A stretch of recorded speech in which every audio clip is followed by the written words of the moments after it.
Welcome to Jagannadh kitchen. ఈరోజు నేను పిల్లల గురించి అండి ఈ దలియా చూపిస్తున్నాను. జొన్నలండి, జొన్నలను మిక్సీ పట్టి పెట్టుకున్నది. ఇది రవ్వలాగా ఉంటుంది.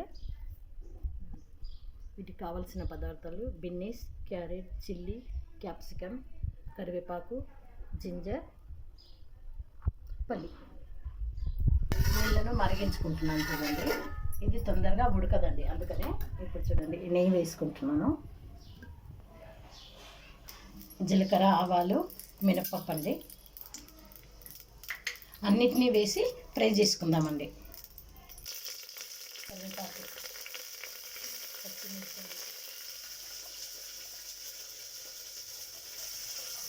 అన్నీ వేసుకొని ఫ్రై చేసుకుందామండి. తగినంత ఉప్పు వేసుకుంటున్నానండి.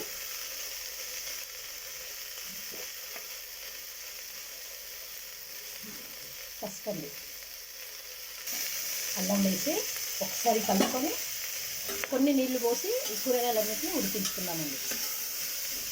ఒకసారి ఇది వేసేసి కలిపేసుకుందామండి. విధంగా ఒకసారి కలుపుకుందాం.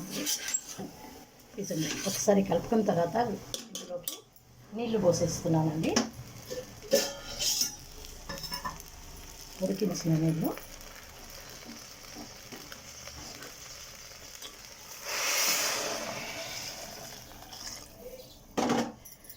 లిక్విడ్ దలియా అండి. దీన్ని పెరుగుతో తింటే చాలా బాగుంటుంది. రోజు పిల్లలకు అన్నం, చపాతీ, ఇడ్లీ కాకుండా ఇలా కూడా చేసి పెట్టండి. 100 బెనిఫిట్స్ ఉన్నాయండి ఇందులో. ఇప్పుడు మూత పెట్టేసుకుంటానండి.